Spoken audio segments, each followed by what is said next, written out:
Very, very excited to have on the Chicks on the Right podcast today none other than Dave Rubin of the Rubin Report. There are so many things in your bio that we could list about you, but I think one of the most recent things is that you're an author of Don't Burn This Country, and you're also co-founder of Locals, which has now joined forces with Rumble. So this is a really exciting partnership. We want to hear all about it. Yeah, well, first off, it's good to be with you guys. I know we've been trying to set this thing up for a while, so I'm glad to see your smiling faces. Yeah, look, we all know that there is something wrong with big tech. There is something wrong with social media. There is something wrong with the way we're all communicating with each other. We know that the temperament in the country is not right. We don't know how exactly it is fueled by algorithms and big tech manipulation and everything else. And everyone just talks about it, but no one actually does anything. So a couple of years ago, I said to my brother-in-law, who's a tech guy, I said, hey, I don't want to be on Patreon anymore. I don't like what they're doing. Patreon was a crowdfunding site. There were some issues around free speech. I said, let's build a subscription network just for me.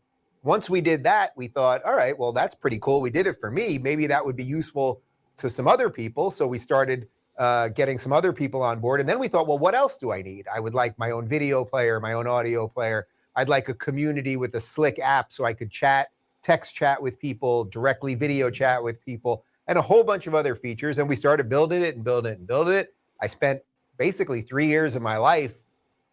In some ways, the Rubin Report, the show, was the secondary thing I was doing because we were fundraising. I was going into offices and VC funds and all of that stuff and traveling around trying to sell the product so that we could get some money to build it faster and better. And fortunately, we had some success in doing that. And then now it's probably about 2 months ago, we announced that we're merging with Rumble, which is really the only sort of real YouTube competitor. And not only are they a YouTube competitor, they're also an Amazon AWS competitor. That's what people don't really know. AWS, Amazon Web Services, that's like the underbelly of the internet. And of course, you guys know when Parler was just blown off the internet right after January 6th, it's because Amazon, the people there can literally just click a button or tap a touch screen and just wipe you off the internet. So Rumble is building incredible infrastructure to replace that, as well as the YouTube, the video front facing side of it. And we merged. And then in the last 10 days or so, it was announced that we've also joined with Cantor Fitzgerald, and we're going public. And, the initial through a SPAC, it gets sort of technical here, but we're public at the moment. And then there'll be some more announcements over the next couple months. Look, I think it's the chance that we've got to fight against big tech. We're going to do everything we can to correct the stuff that we all know is wrong. That's the goal. So how does that tie into the Trump Truth platform? Because I understand that there's also some partnershiping going on with that as well. Yeah, so Rumble is running some of the infrastructure on the yet to be fully disclosed Trump social network. It's called Trump Social. I don't know that I know that they haven't fully released the feature set and exactly what it's going to be. But Rumble will be running some of the infrastructure. So to that point, you can see we're really trying to build a parallel economy. We're going to have a different place to go to for video, a different place to go to for audio, a different place if you get kicked off the payment processor that you want to use for whatever it might be that you're buying. We need a parallel economy. I'm not here to have the government break these guys up or have, bureaucrats go in there and look at their algorithm as if they could fix it or anything like that. It's like, let's just build better products. That is our plan. So I would say it's sort of like, look, they've got their plan. They've got their path, their road. They're going down that road. It includes diversity and inclusion. It includes, hiding, shadow banning people and algorithmic tricks and all that. We're just going to build a better product. Our road I love that.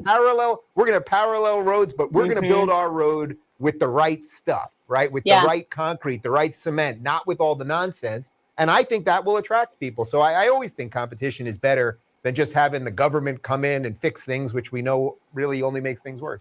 Yeah, you're absolutely right. I think competition is better. Yeah. And I think you will see an exodus and people will start coming over if you do build it better, because I think that's what people have been looking for. Oh my God, we've been looking for something like that. There are so many conservatives, so many people on the right, just so many people in general who have been squelched and squashed and canceled and just, put aside and lost their businesses and lost their livelihoods over the past, 4 or 5 years. We've seen it happen. I'm surprised that we're still even doing what we're doing, frankly. No, look, I get it. I Yeah. get it. At some level, if you put videos on YouTube, it's Yeah. like if you were to just say anything about the election or say Yep. that you're going to say anything about the election, you risk getting demonetized Amen. or just Yep. or having your channel taken out or whatever. If you say that you're anti-vax or anti-vax mandate, which I'm completely against the mandate, Yep. you risk either being, depressed in the algorithm, your audience doesn't see your videos, or you're demonetized. You just don't know.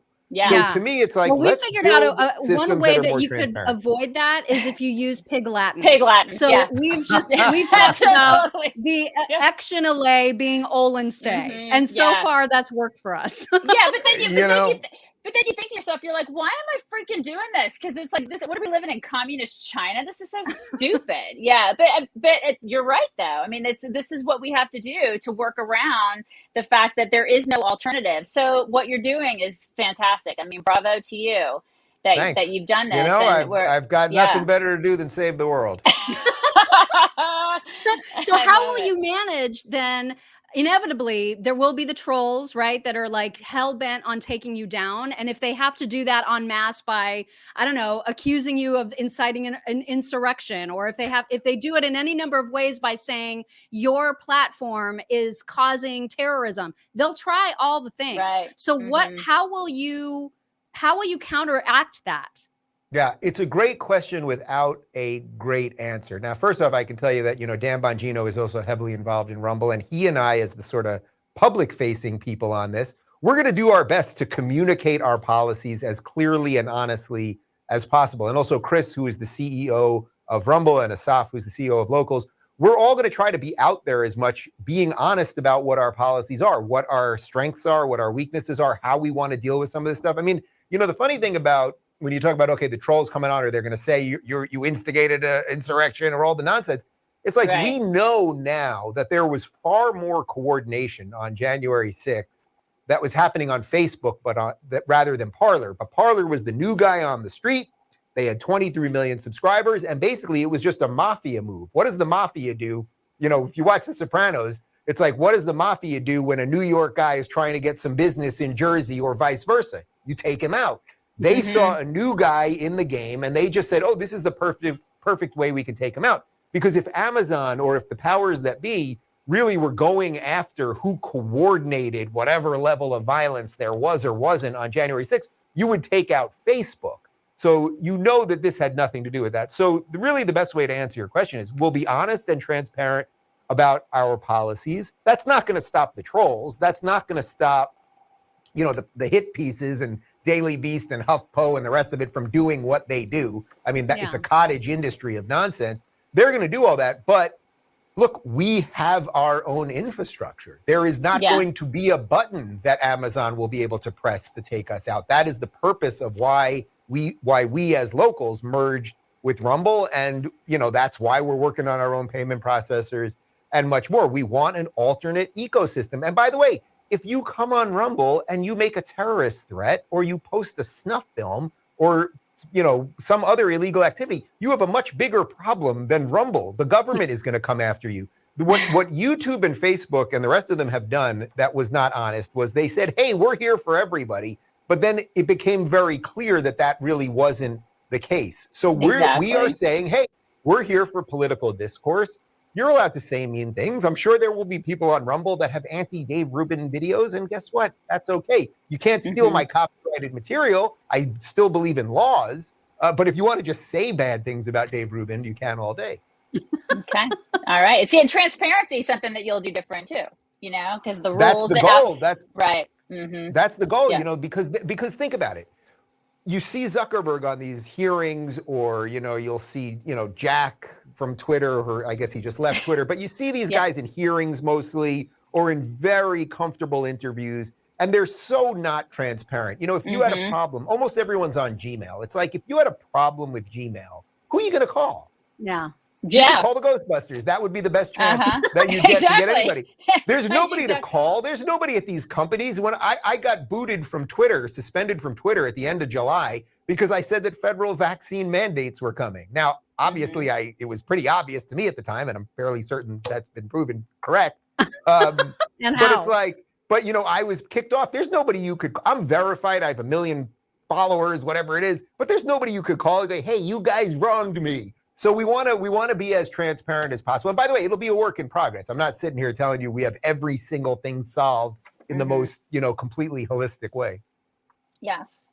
Go ahead, because you wanted to get started on his background. Well, I wanted to ask you, because I dove into your background a little bit, and I saw, he was at Young Turks. He did a lot of things before he became Dave Rubin, the guy who's, I guess I don't want to label you, because I'd rather you label yourself, or if you don't have a label for yourself, you can tell us, because you are this transparent guy, right? So, I mean, I guess I would consider you a guy who's on the right side of the aisle, right? Oh, yeah. So, yeah. But you've not always been on the right side of the aisle. So for people who are just getting to know Dave Rubin, because I mean, I don't know where these people are, like what rock they're crawling out from underneath, but if they're just getting to know you, I guess you could say that you were somewhat red-pilled, right? And how did, in a nutshell, how did that happen? And what would you say to people? Because we get people all the time. We've been doing this 13 years, and we get people all the time, maybe not all the time, but enough of the time where that's one of the reasons that we keep doing this, that will come to us and say, I was a liberal, or I was on the left, and then I started listening to you, and you guys aren't so terrible, and you deliver the news in a way that's a little bit more palatable. And so now I'm starting to see your point of view. And also the left is freaking crazy right now. They're a bunch of commies. Everybody's so, they're batshit. And so, I'm curious, what was your big turning point, or was it a bunch of turning points that led you to where you are today? Yeah, there were a couple. I'll give you one, but I would just say to the latter part of your point that one of the reasons these guys love censorship, one of the reasons that the system itself loves censorship, is because they don't want conservatives or right-leaning people, whatever you want to call all of us. They don't want us to be seen as human. They don't want us to be seen as fully functioning people who are fun and happy and light and nice. I mean, I can tell you one of the most shocking things for me in my political evolution is that it's not just the idea set. Like I was like, oh, I got some of this stuff wrong. I used to be a Bernie supporter. It was that as I started shifting right, and I read more Thomas Sowell books, and I, interviewed him, and I sat down with scary Ben Shapiro and Dennis Prager and Glenn Beck, all of these these are very scary people who are now often at my house for dinner. It's like, but as it was happening, what I realized was, wait a minute, these guys are actually happier. They're nicer. Yeah. They're more generous of spirit and time and emotion and everything else. They're more open. They're more pleasant. Like all of it. It's all true. It's all true. It's like Han Solo in the first of the last crappy movies when they're asking him, "Are you Han Solo?" Yeah, it's all true. Like people think that conservatives are somehow mean or scary or only care about money or war. It's like completely backwards. That's how seriously perverse the media is. But I did have a couple wake up moments. I go into a bunch of them in my first book. The one that's the most famous is that I had Larry Elder on my show, and I was still a lefty at the time. I was supporting Bernie, but I really was waking up. I was early on, there's something wrong with the left. Like these people are not acting liberally, they're acting illiberally. This woke thing is terrible. They're ushering in racism in the name of anti-racism. I was sort of ahead on that. And then I sat down with Larry Elder, who I knew was, well-versed. And, he describes himself, I think, as a small L libertarian, but it doesn't even matter at this point. He's someone on the right, libertarian, conservative. Right. We sat down, we started talking about systemic racism, and he just basically beat me over the head with facts. I watched it, and I loved it, and I posted a beauty.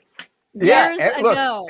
Everyone has seen it. Everyone's seen it. It's been seen probably 30 million times, spliced a million times. And I say to people, it was my best and worst moment at the same exact time career-wise, because it was my worst moment, obviously. I presented this idea of systemic racism, and I did what lefties do. Well, I said it, so it must be true. And then he had facts, right? So then he just beat me senseless. And then so that's why it was my worst moment. But then after the show, we were at Aura TV at the time. We had a pretty big staff. I went into the control room, and all of the producers were like, "Oh, don't worry, Dave, we're going to cut that. Don't worry, we're not going to air that." And I immediately said, no, we have to air it. We have to air it, because if I'm an interviewer and I take out the stuff that's real, then I'm not really an interviewer. And, Good for you. I knew it wasn't going to be great. I knew the reaction wasn't going to be great, but I'll tell you, a day or two later, 1 million clips go up, and it's, black conservative destroys libtard and all the rest of it. But then I started looking in the comments and people were going, Rubin seemed like he listened and he seemed like he might explore this a little bit. And guess what? That's what I did. And the rest is history. The rest is history. That's oh my amazing. gosh. That is really wow. That's wow. It's one of my favorite moments because I remember seeing the title of the clip that I saw of it, and somebody, I don't think it was you necessarily, or maybe it was, somebody had titled it, "This is the moment that Dave Rubin." No, that wasn't me. I've seen so that I clip.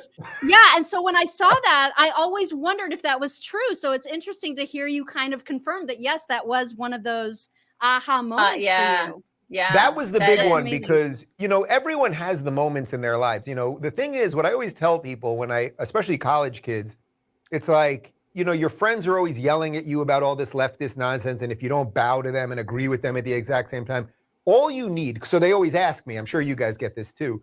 They always say to me, well, what can I do to wake up my friends? And I think the trick is that if you have any flicker of original thought in your head, if you have anything that doesn't make you a conforming robot, well, then eventually these wokesters, these collectivists, they will come for you.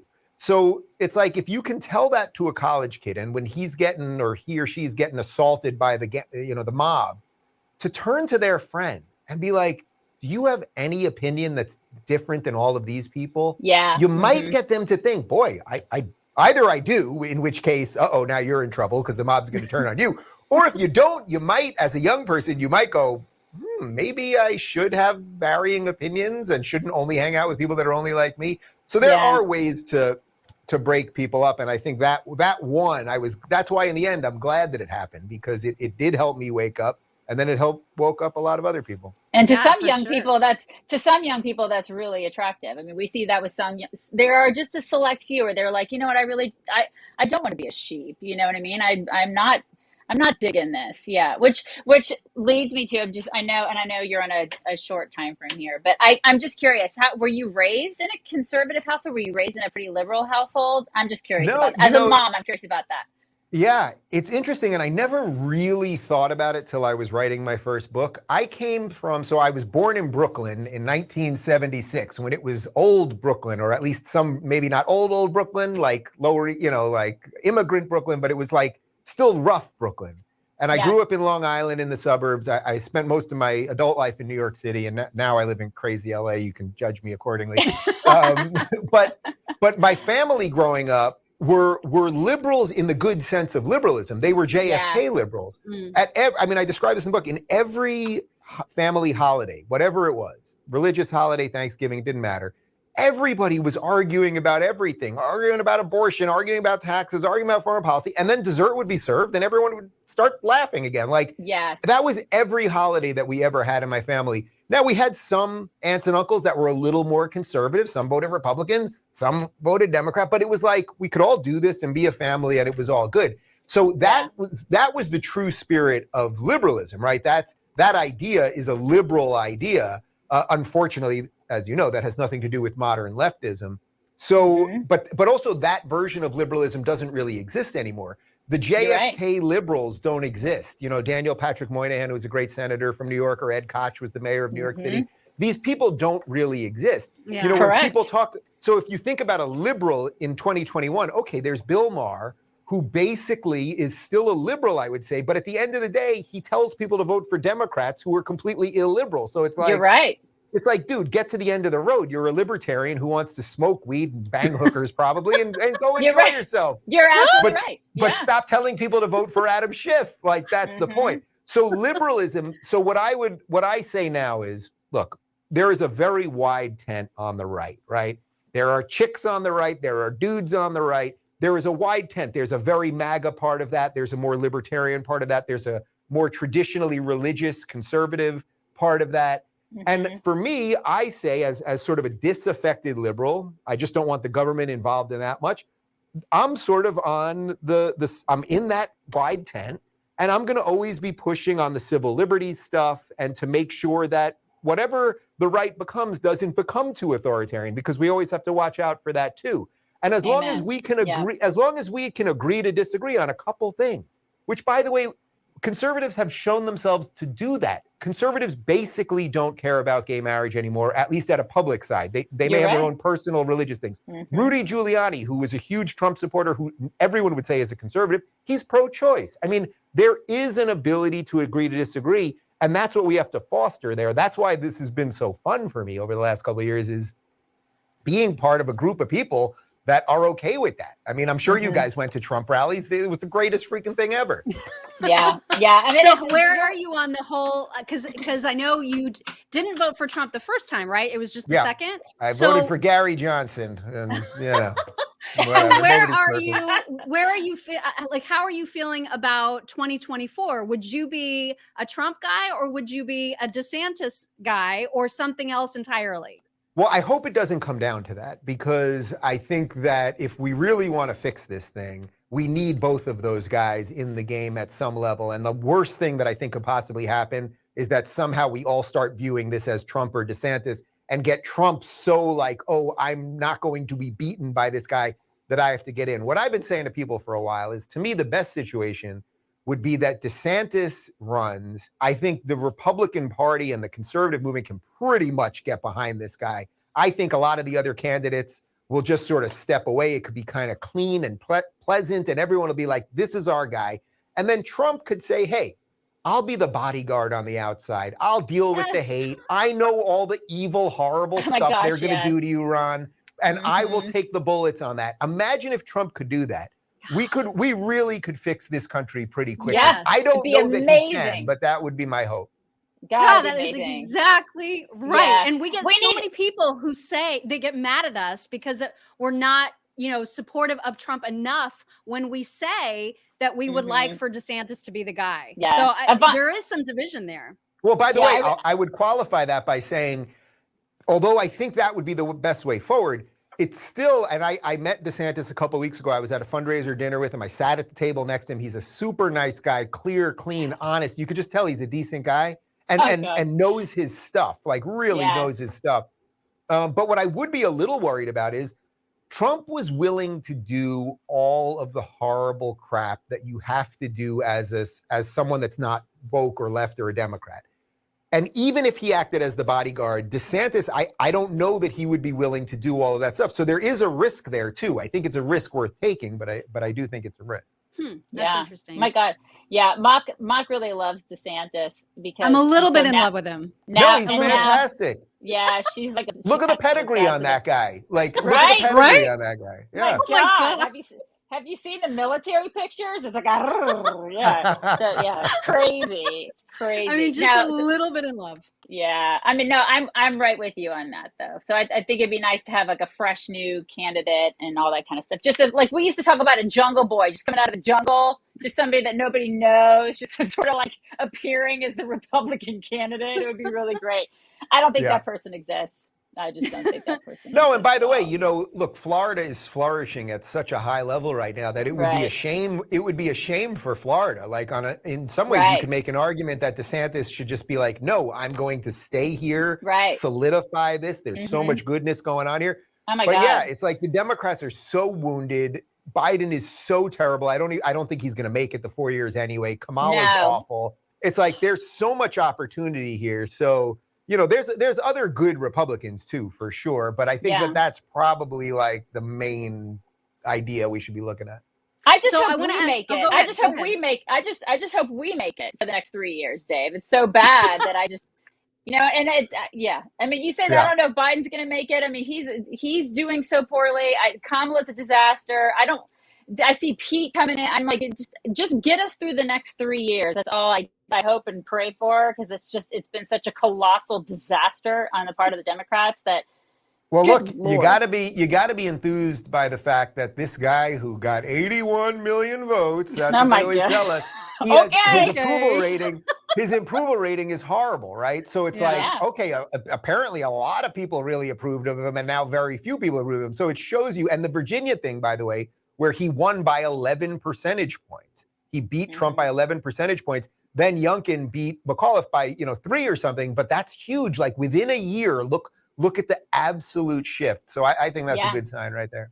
I don't know if you can answer this or if you're willing to, but I just wonder if any name just jumps to the front of your brain when I ask this question, because you've interviewed a lot of people, who has been the most fascinating for you to interview?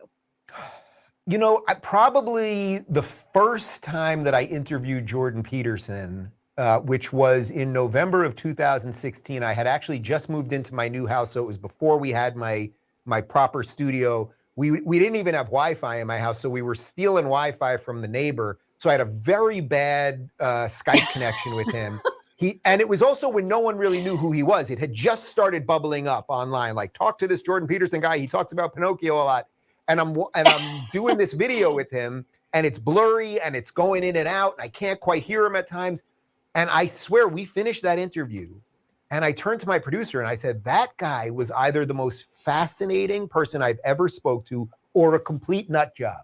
And he's proven to me, and, you know, we toured together for a year and a half in 20 countries and 120 stops. I mean, he's proven to me to not only be one of the most fascinating guys, but someone who has set a lot of order in a very chaotic world. And I'm glad to see that he's, you know, getting back into the spotlight. Yeah, absolutely. Yeah.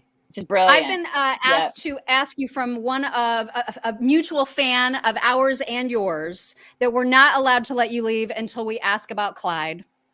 Clyde's good. Clyde's good. You know, we got Clyde on, Clyde's my dog, obviously, our dog.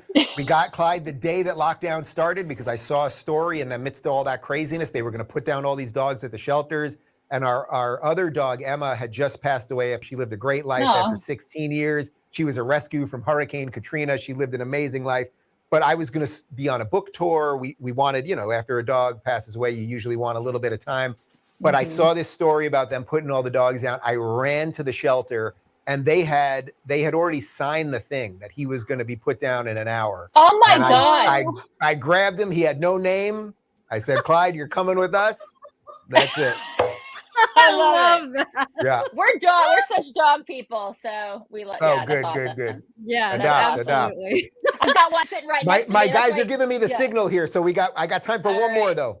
Oh well, actually, we were just going to thank you so much, and we were going to tell you to tell Kaylee that we said hi, even though she has no idea that we exist. So. Right. Exactly. I will tell Kaylee that the girls, the chicks on the right, say hello. We're big fans. Please do. It was so nice. We really appreciate it. Thank you so much for your time, Dave. We really, really appreciate it. We appreciate all that you do. Thanks, guys. It was a pleasure. Thank you.